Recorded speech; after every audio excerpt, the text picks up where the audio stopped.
बिस्मिल्लाहिर्रहमानिर्रहीम, अस्सलाम वालेकुम जी। मैं नजमुल हसन बाजवा हूँ। आज 13 नवंबर है और बुध का दिन है। पिछली वीडियो में मैंने गलती से 13 जनवरी कह दिया, तो उस पर मुझे सारे जो लोग हैं वो मेरी तस्दीक करा रहे हैं कि भाई 13 नवंबर है।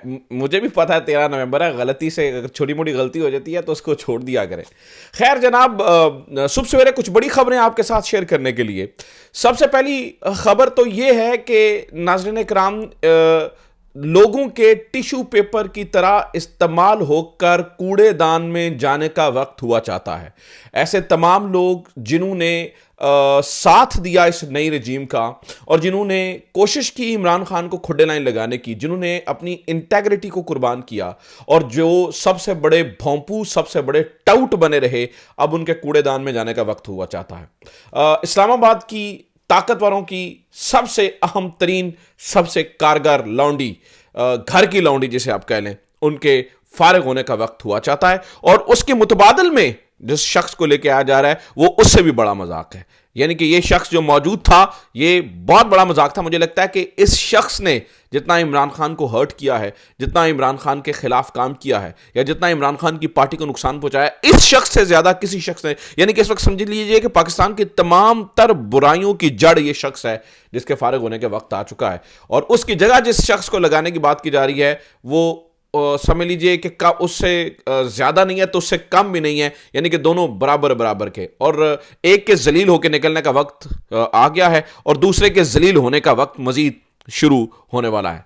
ये क्या कहानी है, इसके ऊपर बात करेंगे। दूसरा नाज़रीन किराम, दूसरी बड़ी खबर, माजरत के साथ मैं अपने पाकिस्तान मुस्लिम लीग नून के दोस्तों को कहूंगा, आपके लिए मेरे पास आज भी अच्छी खबरें मौजूद नहीं हैं। दूसरी बड़ी खबर नाज़रीन किराम ये है कि इस वक्त ट्रंप ने डंडा उठा लिया है और जो लोग वो अपने साथ लेकर आ रहा है वो इंतहाई एंटी इस्टेब्लिशमेंट हैं। वो ना सिर्फ अपने मुल्क के बारे में, बल्कि जो उसने अभी तैनातियां की हैं, दो बड़ी अहम तैनातियां की हैं, और वो लोग जो है वो दूसरे मुल्कों के अंदर भी इस्टेब्लिशमेंट के खासे खिलाफ नजर आते हैं। क्योंकि पाकिस्तान के लिए एक बहुत अच्छी खबर नहीं है उनका लगना, ना ही मैं उनको जो है ना वो बड़ा स्टार बना के पेश कर रहा हूं। लेकिन यह बात दुरुस्त है कि ये जो रजीम चला हुआ है, यानी कि ये रजीम चेंज के सारे किरदारों की इन्वेस्टिगेशन का वक्त भी नाज़रीन किराम आया चाहता है। क्योंकि जो खबरें, जो बातें इन लोगों के बारे में पता चल रही हैं, वो बड़ा खुलेआम, बड़े धड़ल्ले से कह रहे हैं कि भैया अमेरिका के बाहर बार भी जहां जहां कुछ हो रहा है हम उसको जो है ना वो देखेंगे, उसको ऐसे जाने नहीं देंगे। तो क्या साइफर तहकीकात मजीद नए नए सिरे से वहां पर खुलेंगी और वहां पर पता चलेगा कि क्या वाकई बाबे बाइडन की गवर्नमेंट ने अमेरिका, यानी कि बाबे बाइडन की गवर्नमेंट ने इमरान खान की गवर्नमेंट गिराई थी। और अगर साइफर तहकीकात वहां पर खुलती हैं तो उसका असर ऑब्वियसली यहां पर क्या पड़ेगा वो आपके सामने ही है। साइफर तहकीकात हो, नए रजीम चेंज के किरदारों की इन्वेस्टिगेशन हो, और या फिर नए लोगों की आमद होना, निकराम, ये दूसरी बड़ी खबर है जो कि मुझे लगता है कि यहां पर हमारी मुक्तदरा के लिए भी काफी खौफनाक और परेशान कुन खबर है। वहां पर क्या हो रहा है, वो लोग क्या सोच रहे हैं, इसके ऊपर भी बात करेंगे। और तीसरी खबर नाज़रीन किराम, मैंने कल रात आपको थोड़ी सी उसकी हिंट दी थी, कुछ मजीद तफसीलात उसकी जो है वो सामने आ चुकी हैं कि ये जो पूरी सूरत हाल बन रही है, इसमें इमरान खान को कैसे रिलीफ दिया जा सकता है और वहां पर ट्रेड कैसे किया जा सकता है। यह नहीं है कि वो कोई इमरान खान के बॉस सके हैं और इमरान खान उनकी मदद चाहता है। इमरान खान किसी की मुदाखलत नहीं चाहता। इमरान खान सिर्फ एक बात चाहता है, वो है कानून की हुक्मरानी।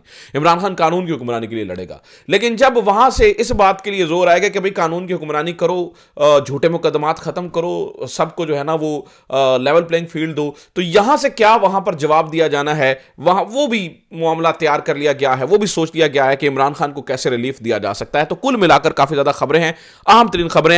और मौलाना फजलुर रहमान साहब भी एक नई गेम के साथ वापस आ रहे हैं। वो क्या कहानी है वो भी मैं आपके सामने रख देता हूं। तो 3-4 अहम तरीन खबरें, आपसे दरखास्त चैनल को सब्सक्राइब जरूर कर लीजिए, ये जो है ना वो हमारे लिए बहुत जरूरी है। अच्छा जनाब, सबसे पहले सबसे अहम खबर, मेरी थंबनेल की पहली लाइन भी है कि ताकतवरों की जो अहम तरीन और घर की लौंडी है उसके फारिग होने का वक्त हुआ चाहता है। नाज़रीन किराम, आपको ये मालूम होना चाहिए कि इमरान खान को जिस शख्स ने सबसे ज़्यादा नुकसान पहुंचाया उसका नाम है सिकंदर सुल्तान राजा।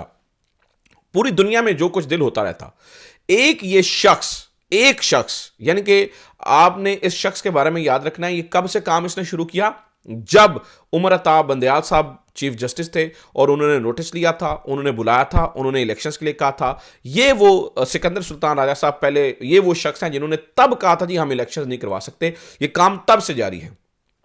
तो सिकंदर सुल्तान राजा नाज़रीन किराम अगर अपनी ड्यूटी सर अंजाम देता तो बाकी सारे मसले हल हो जाते।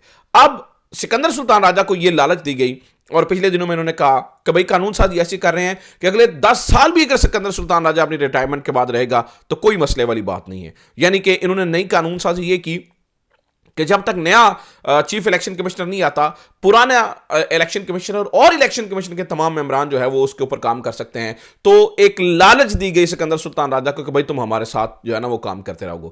अब अगली खबर सुने जनाब, अहम तरीन वो ये है कि अब वो जो भोंपू हैं जिनके जरिए खबर निकलवाई जाती है, उनके जरिए से मुख्तलिफ नाम है, आपको पता है, मेरे बताने की जरूरत नहीं है, आपको पता है मीडिया में हमारे कौन कौन भोंपू है। वो उन भोंपुओं के जरिए ताकतवरों ने खबर निकलवाई कि एग्जैक्ट 2.5 महीने के बाद सिकंदर सुल्तान राजा साहब को घर भेजा जा रहा है, क्योंकि उनकी मुद्दत मुलाजमत खत्म हो रही है। तो अब उनकी मुद्दत मुलाजमत का जो पीरियड है उसके अंदर तोसी नहीं की जाएगी और लिहाजा उनको घर भेजने का फैसला कर लिया गया है। इस तरह से नाज़रीन किराम गुमनामी में और तारीख के कूड़ेदान में सिकंदर सुल्तान राजा साहब के जाने का वक्त हुआ चाहता है। और मजे की बात यह है कि मामला यहां पे रुकता नहीं है। बात ज्यादा इस तरह से बढ़ती है कि सिकंदर सुल्तान राजा के बाद गरीदा फारूकी साहब और इनके कुछ साथी जो है वो ये जो है ना वो दावे कर रहे हैं कि उसके बाद चीफ इलेक्शन कमिश्नर पता किसको लगाया जा रहा है, जनाब काजी फाइज ईसा साहब को। ये मुझे लगता है कि बड़ी प्रीमेच्योर एक टेस्टर फेंका है कि अवाम कैसे रिएक्ट करती है, लेकिन उन्हें आई बात वहां से ही है। उन्होंने अपने भोंपुओं के जरिए टेस्टर फेंकवाया है, जो कि मुझे लगता है कि सिकंदर सुल्तान राजा जितने ही बड़े गुनाहगार हैं इस पूरे मामले के अंदर, जो भी उन्होंने मैस क्रिएट किया है, बड़ा जरूरी बन गया है काजी फाइज ईसा इस पूरे सिस्टम के लिए, क्योंकि काजी फाइज ईसा ने इस पूरे सिस्टम को बचाया। वो गारंटी थे इस पूरे सिस्टम की, वो बेड़ा गर्क करके दे के गए हैं। तो काजी फाइज ईसा को पहली बात ये हमें पता चली थी शायद उन्हें स्पेन का एम्बेसडर लगाया जा रहा है। स्पेन का एम्बेसडर नहीं लगाया तो अभी पता चला जनाब उनको चीफ इलेक्शन कमिश्नर पाकिस्तान लगाया जा रहा है। स्पेन के एम्बेसडर की वजह यह थी कि उनकी जो खातून जो उनकी बेगम है वो भी, आपको पता है, उनका ताल्लुक भी वहीं से है। तो ताल्लुक से मुराद यह है कि उनके वहाँ पर काफ़ी कारोबार वगैरह मुबैना तौर पे बताए जाते हैं, या जो भी है उनकी वहाँ पे कुछ अच्छे मामलात हैं, तो बताया जाता था कि उन्हें शायद वहाँ के, लेकिन अब नाज़रीन किराम कौम पे मुसलत करने का इस तरह से इरादा कर लिया इन्होंने। लेकिन ये सारे इनके ख्वाब धरे के धरे रह जाएंगे नाज़रीन किराम। इंटरनेशनल तंजीमें और ये सारे लोग एक्टिव हो चुके हैं, ये सारे इनके प्लान जो है ना वो काजी फाइज ईसा को लगाने वाले, ये सारे के सारे धरे प्लान रह जाएंगे, क्योंकि आप जो दिल प्लान बनाने एक अल्लाह का प्लान भी होता है। दूसरी तरफ नाज़रीन किराम खबर यह है कि इंटरनेशनल मामलात काफ़ी ख़राब हो चुके हैं, ख़ास तौर पर हमारी मुक़्तदरा के लिए। तो लिहाजा इनके पास एक्सपेरिमेंट्स करने के लिए बहुत ही कम ऑप्शंस बचे हैं। जैसे कि मैं मिसाल देता हूं, इनके पास कैसे ऑप्शंस कम हो गए हैं। नाज़रीन किराम, डोनाल्ड ट्रंप अपनी इंतजामिया के अंदर जिन लोगों को लगाता चला जा रहा है, ख़ास तौर पर 2 तैनातियां इसके अंदर बड़ी इंपॉर्टेंट हुई हैं। एक जो भारतीय नियाद हैं, जो इनको कैबिनेट में उन्होंने शामिल किया है, ये, और इसके अलावा एक मिस्टर रोबियो, इनको इन्होंने जो है ना वो शामिल किया। ये मेरे ख्याल से ये जो रोबियो माको ये जो हैं, ये अगर मैं नाम से ही ले रहा हूँ तो ये मेरे ख्याल से वज़ीर ख़ारजा बन रहे हैं। तो ये दोनों जो लोग हैं और जो खास तौर पे भारतीय नियाद हैं, उनका नाम भी मेरे ख्याल से कैश पटेल है, if I am not wrong. तो अगर इनका नाम कैश पटेल है और वो माको रोबियो माको हैं, अगर मैंने कोई इनकी प्रोनाउंसिएशन में गलती नहीं की, तो ये दोनों लोग नाज़रीन किराम बताया जाता है कि एंटी इस्टेब्लिशमेंट हैं। ये जहां पर और फिर इनकी तो गुफ्तगू भी रिलीज हो गई ना, ये को पाकिस्तान के हक में कोई बहुत अच्छी बात नहीं हो रही है। ये मैं आपको बता दूं, ये दोनों प्रो इंडिया हैं, इंडिया से इन दोनों को फ़ायदा होगा।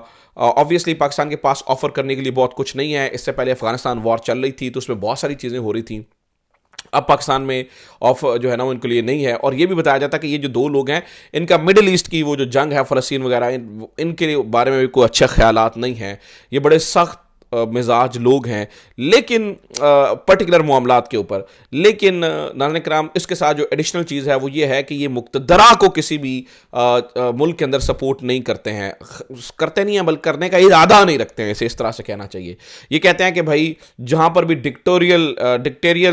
डिक्टेटरशिप वाली सोच होती है, वहाँ पर होता क्या है कि लोग वहाँ पर वो एहतजाज तो कर नहीं सकते, और अमेरिका के खिलाफ एहतजाज करना ज़्यादा आसान होता है, तो लोगों के अंदर अमेरिका के मुखालिफ जो है वो जज्बात भड़कते हैं, लिहाजा वो डेमोक्रेसी की बात करते हैं। तो पाकिस्तान के अंदर मुक़्तदरा को जो सपोर्ट मिली थी नाज़रीन किराम, पहले वो माइक पॉम्पियो के ना आने से वो सपोर्ट, पहले तो सबसे पहले ट्रंप के आने से वो सपोर्ट खत्म हुई, उसके बाद माइक पॉम्पियो के ना आने से वो सपोर्ट खत्म हुई, और तीसरा ये जो रोबियो माको हैं, इनके आने के बाद उक्का बेड़ा गर्क होने जा रहा है। बहुत सारी चीज़ें ख़राब हैं। तो इसके बाद बताया जा रहा है नाज़रीन किराम के बहुत सारी चीज़ों के अंदर, बहुत सारे मामलात के अंदर अमरीकी गवर्नमेंट के ऊपर जो है ना वो इनके इल्ज़ामात हैं, उसके ऊपर हो सकता है इन्वेस्टिगेशन, हो सकता है खुल जाए। जैसे कि दो गवर्नमेंट्स के ऊपर, ख़ास तौर पर पाकिस्तान की गवर्नमेंट, जैसे इमरान खान की गवर्नमेंट टॉपल डाउन हुई और जो सब कुछ हुआ, और इसी तरह से हसीना वाजिद की गवर्नमेंट जो बांग्लादेश के अंदर जो कुछ हुआ, वहाँ पर भी इल्ज़ामात लगते हैं कि अमरीकी मुदाखलत थी, और यहाँ पर भी अमरीकी मुदाखलत के इल्ज़ामात लगते हैं। तो बताया जा रहा है कि शायद उसकी इन्वेस्टिगेशन खुल जाए और उसके ऊपर जो है वो कुछ स्टेटमेंट वगैरह भी आ जाए, तो चीज़ें जो है ना वो काफ़ी चीज़ें गड़बड़ वाली हो सकती हैं। इसके अलावा नाज़रीन किराम मैं आपको बता दूं कि ये दो खबरों के अलावा तीसरी खबर एजाज सैयद के बारे में। कल उन्होंने अफसर मुनीर साहब जो कि चेयरमैन नादरा हैं, उनको घेर के कुछ सवाल किए, उस पर बुरा ऊधम आया हुआ है, क्योंकि वो एक हाजिर सर्विस जर्नैल हैं मुनीर अफसर, लेफ्टिनेंट जनरल मुनीर अफसर। तो उनसे उन्होंने पूछा कि भैया आपकी तैनाती लीगल हुई है, ना कोई इश्तिहार है, ना कोई गल, ना बात हुई है, किस तरह से आपकी तैनाती हो गई। उसके ऊपर जो है वो एजाज सैयद को जो है ना, मैं वैसे एजाज सैयद को आहिस्ता आहिस्ता मैंने भोंपुओं की लिस्ट में शामिल कर लिया हुआ है, लेकिन इस बंदे की बात यह है, अच्छी बात यह है, मैं इसकी ज़ाती तौर पे इज्जत इसलिए करता हूँ कि ये अच्छा इन्वेस्टिगेटिव जर्नलिस्ट है और ये बड़ी मज़ेदार खबरें लेके आता है और किसी हद तक न्यूट्रल रहने की कोशिश करता है। तो जो एजाज सैयद ने ये वाली क्वेश्चन किए हैं वो बहुत ही सहाफ़ती हल्कों में तो बहुत ज़्यादा अप्रिशिएट किए जा रहे हैं, लेकिन यहाँ पर इन्हें जो है ना वो गड़बड़ाहट हुई है और यहाँ पर जो है ना वो काफ़ी मसले मसाइल हुए हैं। तीसरा नाज़रीन किराम मैं आपको ये बता दूं कि जो यहाँ पर मौलाना फजलुर रहमान साहब हैं वो भी पाकिस्तान में पहुँच रहे हैं और उन्होंने एक बयान दागा है जिसमें वो ये बता रहे हैं कि भाई गवर्नमेंट के लिए मुश्किलात जो है वो पैदा हो सकती हैं, और इसके अलावा जीडीए इकट्ठी हो रही है, तहरीक इंसाफ इकट्ठी हो रही है, तो ये एक अलायंस यहाँ पर भी जो है ना वो बनता हुआ नज़र आ रहा है। तो चीज़ें इनके हाथों से और कंट्रोल से नाज़रीन किराम बाहर जाती हुई नज़र आ रही हैं। मेरा नहीं ख्याल कि ये सिकंदर सुल्तान राजा जैसे लोग, काजी फाइज ईसा जैसे लोग, ये जो ताकतवरों के घरों की लोंडियाँ हैं, ये इनको बचा सकेंगे। मेरे ख्याल से कहानी इनके हाथ से निकल चुकी है और ये अब तक की खबरें। उम्मीद करता हूँ ये वीडियो आपके लिए इन्फॉर्मेटिव रही होगी। अपना ख्याल रखिए। खुदा